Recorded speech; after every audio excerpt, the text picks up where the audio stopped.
जय सीताराम। प्यारे साथियों, सनातन संस्कार के इस YouTube चैनल पर आप सभी का स्वागत है। जैसा कि आप लोग जानते हैं कि पिछले वीडियो में प्रश्न उत्तरी के हमने कुछ प्रश्नों को लिया था, उन पर चर्चा की थी। आज हम कुछ और प्रश्न हैं आप लोगों के उन प्रश्नों पर विस्तार से चर्चा करेंगे। तो मैं एक एक करके प्रश्न पढ़ता हूँ और फिर उस पर हम लोग चर्चा करेंगे। प्यारे साथियों, पहला प्रश्न जो हमसे पूछा गया है वो आयुष दुबे जी ने पूछा है कि मैं जीवन की काफ़ी लंबी अवधि शिव जी की उपासना करते आया हूँ, पर जब गुरु दीक्षा ली तो मेरे गुरु महाराज श्री सीताराम जी के उपासक हैं, तो उन्होंने सभी को श्री सीताराम जी की उपासना करने को कहा है। मेरे मन में काफ़ी खुशी तो होती है कि श्री राम जी का भजन करने को मिलता है, पर शिव जी का नाम जप जो कई वर्षों से चलता आ रहा था वह रुक गया है। इसी कारण न सीताराम जी की उपासना ही हो पा रही है और ना ही शिव जी की। तो क्या करें? देखिए आयुष जी, आपके मन का जो द्वंद्व है, आपके मन की जो असमंजस की स्थिति है, उसको मैं समझ सकता हूँ। सबसे पहले आप ये समझें कि गुरु जो होता है वो शिव का ही रूप होता है, गुरु शंकर रूपिणो। तो अभी तक आप इतने वर्षों से जो शिवजी की उपासना कर रहे थे, जो शिवजी के नाम का जप कर रहे थे, तो इतने वर्ष की उपासना का ही फल है कि शिवजी प्रत्यक्ष रूप में आपको मिल गए, गुरु रूप में आपको मिल गए। और अब गुरु रूप में मिलकर जो वे आपको उपदेश कर रहे हैं वही आपके लिए मंत्र है, उसी से आपका कल्याण होना है। एक बात। दूसरी बात, जैसा कि आप भी जानते हो, सभी जानते हैं कि भगवान शंकर परम वैष्णव है और भगवान शंकर की उपासना का फल ही है राम जी के चरणों में अनुराग उत्पन्न हो जाना या राम जी की भक्ति मिल जाना। तो आप देखें कि इतने वर्षों तक आपने भगवान शंकर की उपासना की, उनके नाम का जप किया, तो आपको राम जी की भक्ति मिल गई, आपको राम जी का नाम मिल गया और गुरु भी, शंकर जी भी गुरु रूप में आपको मिल गए, तो आपकी उपासना सफल हुई। इसलिए आप बिल्कुल निश्चिंत हो जाएं और निश्चिंत हो करके गुरुदेव ने जो नाम दिया है उसका स्मरण करें और उसके स्मरण से हर प्रकार का जो द्वंद्व है, जो भ्रम है, वो भीतर से मिट जाएगा और आपका कल्याण निश्चित ही होगा। आपकी उपासना सफल होगा, इसलिए आप तो प्रसन्न हो जाएं। और आपने लिखा भी है कि भीतर खुशी भी होती है, तो ये खुशी इसीलिए होती है क्योंकि उससे आपका कल्याण होना है। तो निश्चिंत होकर के भगवान का स्मरण करें, भजन करें। आइए, दूसरा प्रश्न हमसे पल्लवी जी ने पूछा है कि मैं सीताराम जी की भक्त हूँ, तो आप प्लीज़ बताओ या बता सकते हैं कि मुझे कौन सा तिलक धारण करना चाहिए? मेरी दीक्षा नहीं हुई है तो भी क्या मैं तिलक धारण कर सकती हूँ क्या? पल्लवी जी, आप भगवान की भक्त हैं, सुनकर बड़ा अच्छा लगा, है ना। प्रायः सब लोग संसार के अनुरागी होते हैं, संसार के भक्त होते हैं, लेकिन आप भगवान की भक्ता हैं। इसका मतलब क्या है कि भगवान की आप पर विशेष कृपा है। बिना भगवान की कृपा के भगवान के चरणों में अनुराग उत्पन्न नहीं होता, भगवान के चरणों में प्रीति पैदा नहीं होती।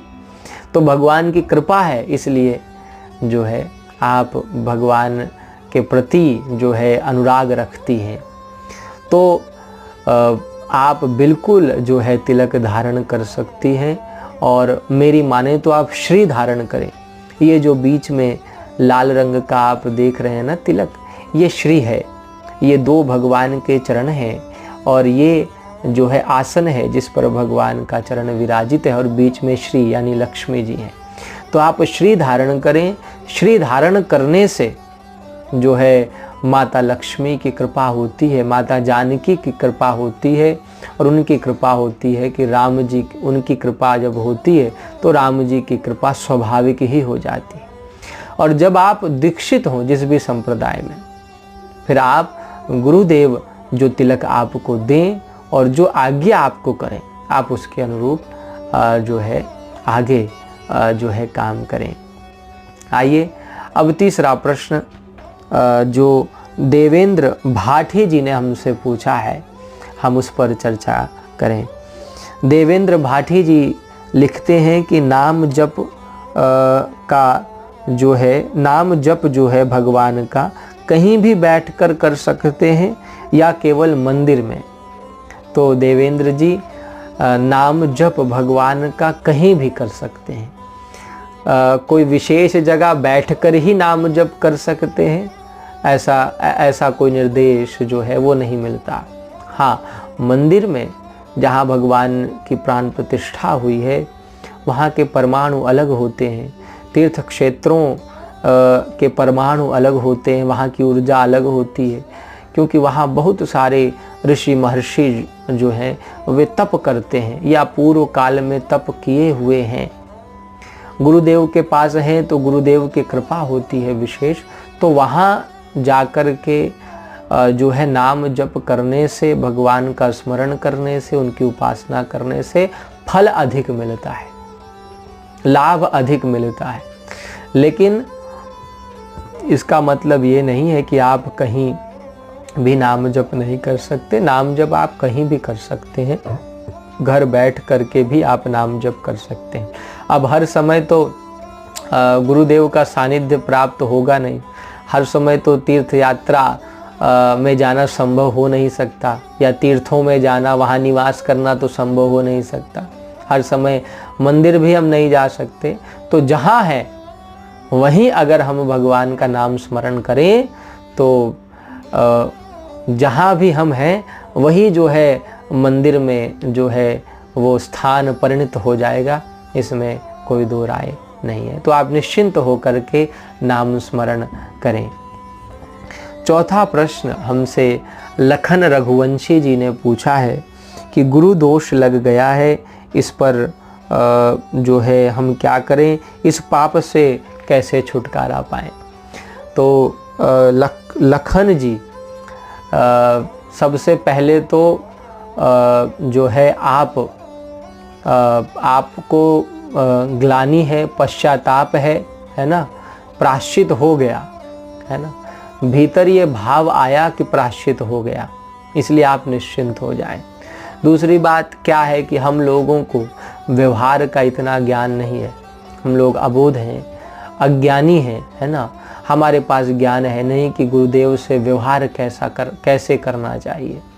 और दूसरी बात यह है कि हमको अगर ज्ञान है भी तो अपनी वासनाओं के कारण या जो है गलत अभ्यास के कारण जो है हम कभी कभी गुरुदेव का अपमान कर देते हैं या उनसे उस तरीके से व्यवहार नहीं करते जिस तरीके से करना चाहिए। तो हमको क्या करना है कि अगर गुरुदेव उपलब्ध हैं तो उनके पास जाकर के उनके सामने अपनी बात रखनी है, उनसे क्षमा याचना कर लेनी है, तो भीतर जो है जो जलन है वह शांत हो जाएगी, भीतर की जलन। या फिर गुरुदेव उपलब्ध नहीं है, उनका सानिध्य नहीं प्राप्त हो सकता, तो ऐसे में भीतर ही गुरु का स्मरण करें। जो गुरु जो है वो नित्य तत्व है, शाश्वत तत्व है, वो हमेशा रहता है ना। गुरुदेव केवल शरीर नहीं है, ऐसा माने, और यही सत्य है। इसलिए जहाँ आप हैं वहीं गुरु जी का स्मरण करें, उनका ध्यान करें, और जो भी गलती आपसे हुई है उसकी प्रायश्चित कर लें, तो तुरंत आप देखेंगे कि आपके हृदय को शांति मिलेगी।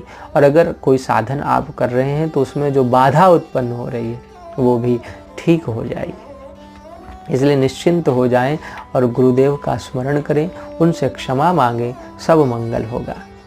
प्यारे साथियों, आइए अब जो पांचवा प्रश्न है राम बुहारत जी ने हमसे पूछा है कि श्री कृष्ण के चरणों में अनुराग कैसे हो। तो राम जी, आपने बड़ा अच्छा प्रश्न पूछा है। लोग संसार में अनुराग चाहते हैं, संसार के संबंधों में अनुराग चाहते हैं, लेकिन ऐसे कम लोग होते हैं कि जिनके मन में भगवान के प्रति अनुराग का भाव होता है। और सच पूछिए तो ये भगवत कृपा से ही संभव हो पाता है। भगवान की कृपा आप पर है, ये जो प्रश्न आपने पूछा है ना, ये प्रश्न ही जो है संकेत देता है, ये प्रश्न ही कहता है कि आपके ऊपर भगवान की कृपा है। तो भगवान के चरणों में अनुराग कैसे हो, तो निरंतर आप भगवान के नाम का स्मरण करें, भगवान के नाम का जप करें, कीर्तन करें, माता पिता की सेवा करें, है ना। तो जब आप माता पिता की सेवा करेंगे, संतों की सेवा करेंगे, गुरुजनों की सेवा करेंगे, तो उनकी कृपा से भगवान के चरणों में अनुराग उत्पन्न होगा। दूसरे, जब आप साधन करेंगे, साधन माने कि जब आप भगवान का भजन करेंगे, उनकी उपासना करेंगे और भीतर ही भीतर भगवान से प्रार्थना करेंगे कि प्रभु मुझे कुछ नहीं चाहिए, केवल एक आपकी भक्ति चाहिए, केवल एक आपके चरणों में अनुराग चाहिए। तो धीरे धीरे जब अंतर जो है पवित्र होगा, अंतःकरण का मल धीरे धीरे जब धुलेगा, तो आप देखेंगे कि भगवान की कृपा से भगवान के चरणों में अपने आप अनुराग होने लगेगा। ये कोई रॉकेट साइंस नहीं है, एक बार में कुछ नहीं होता, अभ्यास से होता है। जब आप बार बार भगवान को पुकारेंगे, बार बार भगवान के नाम का स्मरण करेंगे, तो वे द्रवित हो जाएंगे और द्रवित होकर के आप पर कृपा करेंगे और तब आपके अंतर में उनके चरणों में अनुराग उत्पन्न होगा। इसलिए आप भगवान का भजन करें, उनकी उपासना करें, उनके नाम का स्मरण करें, गुरुजनों की सेवा करें, संतों की सेवा करें, जो है माता पिता की खूब सेवा करें। माता पिता की सेवा से, इच्छा रहित सेवा से जो है बहुत लाभ होता है। माता पिता तो निस्वार्थ भाव से अपने बच्चों के लिए सब कुछ करते हैं। जब हम लोग उनकी सेवा करते हैं तो उनकी उस सेवा से भगवान बड़े प्रसन्न होते हैं और फिर हमको जो है भक्ति भी प्रदान कर देते हैं। इसलिए सबकी सेवा करें बिना किसी इच्छा के और भगवान की उपासना करें, उनके नाम का जप करें। आपके अंतर में भगवान के प्रति अनुराग जरूर उत्पन्न होगा। प्यारे साथियों, ये थे आज के कुछ प्रश्न जिन पर हमने चर्चा की।